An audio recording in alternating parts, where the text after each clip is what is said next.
This is video number 76 for cello and bass students, and in this video we're going to learn about upbeats, also known as pickup notes, and we are going to learn to play number 116 in your book. So I need you to open up to page number 30 and just look at that little shaded box right above number 116 where it says upbeat. I'm going to tell you that there's two terms for this, upbeat or pickup note. I use the term pickup note, as do most of my colleagues that I happen to be around, but they are the same thing. Upbeat note, pickup note, same thing, okay? So what an upbeat is, there are some times, remember we talked about how the strongest note in a measure is beat 1. Well, sometimes a composer wants to start a song on a note that's not a strong beat, and in that case they use what are called upbeats or pickup notes. Okay, now where does this note come from? Well, I want you to look at 116 in your book. First of all, notice that you have a note at the very beginning that's all by itself. It's not part of a measure. It's just there. You have your clef, key, signature, time signature, this one little random note right there. Okay, that is not a full measure. That is just one note. That note came from. We can't just come out of nowhere. It's come from the last measure. Now let me show you. How many beats, not how many notes, but how many beats are in the last measure? Well, the quarter notes beat 1, and then this is 2 and te. There's 2 eighth notes in one beat. That's beat 2. Those 2 eighth notes take up beat 2. Then we have beat 3. Well, we're in 4/4 time. Where's beat 4? It is here. Okay? Whenever you have a song that starts with a pickup note, the last measure will be minus however many beats that pickup note was. So if it was a half note pickup note, you'd be minus 2 beats in the last measure. That's how that kind of works up. We picked it up from the end and put it at the beginning. Now that doesn't mean you play it again at the end of the song. No, you just go beginning to end like normal.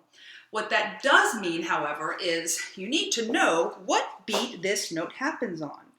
This note happens on beat 4 because it came from beat 4 here. So when we're playing this, I'm going to count 1, 2, 3, and you're going to start on beat 4. And then where's the first strong note? Beginning of beat 1. Okay, so did you notice also, this is the first song we've had that started with an up bow. Well, remember, when we first started doing bowing, I was talking about how quite often we want to have the beginning of measure start down bow. That's because the beginning of the measure is the strongest beat, and a down bow is a stronger feel, you're going to get a stronger sound starting down at the frog. So the reverse is true here. We want to start up bow because we don't want to be a strong beat. The composer specifically wanted a note that was not a strong beat. It's going to lead into the next measure, okay? So we'll start up bow. Now, do all pickup notes start up bow? Not always. Sometimes it's slurred in to the downbeat of the first measure. Sometimes there's more than one pickup note, but very often your pickup note will start upbeat so that your next measure can be on a strong beat, start downbeat. Now, I need you to get a pencil, and if you don't already have one, pause the video, go get a pencil, and I want you to number all of the measures, okay? Now notice, this is not a measure. Measure 1 starts here with that open D right there, okay? You might want to pause it right now and make yours match mine. Okay, I'm going to assume you've done that now. If you didn't get it finished, then pause the video, go back and get it finished, because I'm going to call out certain measures for us to play, all right? Now we're going to learn this again in kind of a strange order. Because the first thing other thing you notice about this song that makes it a little trickier, we have to slur eighth notes, don't we? We have to slur eighth notes. Well, how do you slur eighth notes? The same way you were slurring quarter notes. When you slurred quarter notes, your bow was doing a half note, right? Well, now we're slurring eighth notes, your bow's doing a quarter note, and your finger's doing eighth notes. That's all it is. Your bow's doing just this the whole time. Down, up. Your bow does quarter notes for this entire song, okay? Now, here's where I want you to start. I want you to find measure 2. You should have numbered it, measure 2. It's the first place you have slurs. I just want you to play the first 4 notes. Just go B, A, just that. Echo me, have your B finger down. Echo me. Go, B, A, try it again. Go, B, A. Go a tiny bit faster, echo me. Go, B, A. Now I want you to try the whole measure now, all of measure 2. So while I'm playing that A, I'm getting ready for F sharp. Do measure 2, echo me. And go. B, A, B, A, F sharp, D. Try it again. And go. B, A, B, A, F sharp, D. Now skip down to the second line. It's the second measure of the second line. You should have named that measure 6. Let's play measure 6. Almost the same thing, one note different. Play measure 6, echo me. B, A, B, A, F sharp, A. Try it again. B, A, D, A, F sharp, A. Make sure you're slurring. Now do measure 7, but only the first 3 counts. Now, not the first 3 notes, the first 3 counts. That's different. Okay, because the second and third note, that makes it 1 count. So you're going to play G, F sharp, E, F sharp, just that much. Play there, echo me, measure 7, first 3 beats, first 3 counts. And go. G, F sharp, E, F sharp, try that again, echo me. And go. G, F sharp, E, F sharp. Okay, now I want you to start on that F sharp, which is beat 3. You're going to go F sharp, D, F sharp, E. Play just that. So measure 7, beat 3, which is an F sharp quarter note. Echo me. And go. F sharp, D, F sharp, E. That's the one of the tricky parts in this song. Going slurring F sharp, open D to F sharp, and their 8th notes. Try that again. Measure 7, beat 3. And go. F sharp, D, F sharp, E. Now play the last measure. Measure 8. Echo me. This is easy, I think. And go. E, F sharp, E, D. Stop. Now make sure you don't play a half note for that last note. It's 3, take, off. It's not longer than that. Now I want you to try measure 7 and 8 with me without stopping. Measure 7 and 8 with me without stopping. 1, 2, take, 7 and 8, ready to go. G.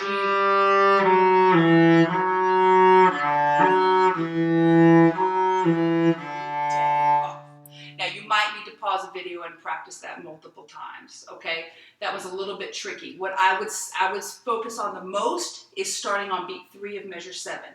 That's the part people mess up on the most. Now we're going to go to the tricky measure that we skipped. And I skipped it on purpose. I wanted to skip it because the 8th note, I want to get you to get used to slurring 8th notes before we tried this one. Because look at measure 4. Now cellos, you're going to have to slur and cross strings on 8th notes. Not an easy thing to do. A to G, you have to slur, okay? Basses, you have to cross strings, but not during the slur. So it's a little bit easier for you guys. Play just the first 4 notes of measure 4, but I want you to do it without the slurs first. Just go A, G, F sharp, E. No slur. Echo me. And go A, G, F sharp, E. A little faster. Go A, G, F sharp, E. Now let's add the slur back in and slow it down slightly. Echo me. First 4 notes of measure 4. 1, 2, 3, go down, up, again, down, up. Now, notice it's going down a scale, right? Well, that's good. It makes it easy, but it also makes it tricky because look at your next note. You're going to expect that to be a D. You're going to go A, G, F sharp, E, D. Whoops, I messed up because there is no D there, okay? Do the first 5 notes of measure 4 now. Echo me. And go. A, G, F sharp, E, F sharp. Try that again. Down, up, down. And go. Down, up, down. Now, be careful with your slurs. Make sure you're actually slurring correctly. Do the whole measure now. Measure 4. Echo me. And go. A, G, F sharp, E, F sharp, A. Play it with me. Try this. 3 times. 3 times without stopping. Over and over. 3 times without stopping. With me. 1, 2, ready, go. Down, up, down. Again. One more time. Okay, now, I want you to go from the beginning, but you're going to shadow bow. And you're thinking, why am I shadow bowing? We just learned like most of the song. Just trust me on this. You need to shadow bow it to learn how to put it all together, okay? Also, remember, we're starting up bow. We never had a song that started up bow before. Starting up bow, and on what beat? Beat 4. So I'm going to count 1, 2, 3. Go up bow. 4, 1, 2. Shadow bow back here at cellos, okay? And we're going to go pretty slow. 1, shadow bow. 1, 2, 3.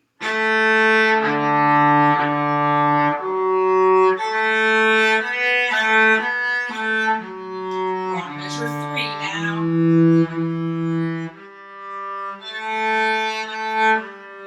Make the time all clear. Here's measure 6.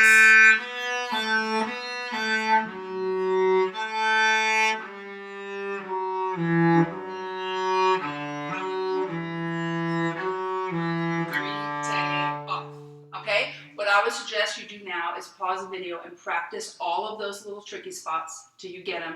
Try to do it from the beginning. The speed I'm going is at about 60, okay? Going slower than that from the whole thing is not going to be helpful. If you need to do certain measures slower, yes, do that and then build it up.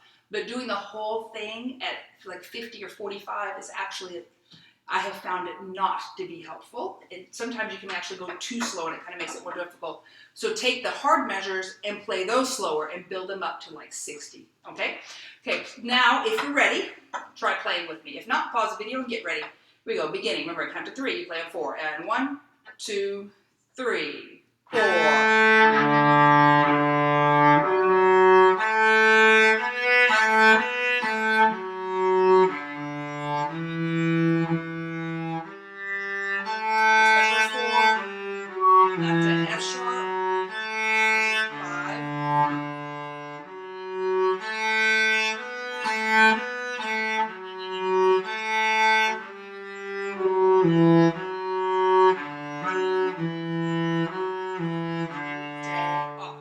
Last note, 3, take off, okay? That was a little tricky. It's going to take a little bit more practice. Give yourself some time. This is the perfect time to really start becoming efficient with your practice. Don't start at the beginning and go to the end and just mess up and start at the beginning and mess up and start at the beginning and mess up. Play the tricky measures. There's 4 of them, 4 or 5 of them that are tricky, okay? Practice those separately and get them over and over and over. Like do measure 2 over and over and over, like 5 times in a row without stopping. Do measure 4, 5 times in a row without stopping. Do measure 6, all of that stuff. And then try to put it together. And you'll be much more successful that way. It'll be much more efficient than starting at the beginning every time. Otherwise, you're wasting your time. Don't practice measure 1 over and over. You got it. It's the D major arpeggio, D, F sharp A. You got that. I know you got that. The quarter notes. Practice the tricky ones and then put it all together. All right, so that you can progress to the next level.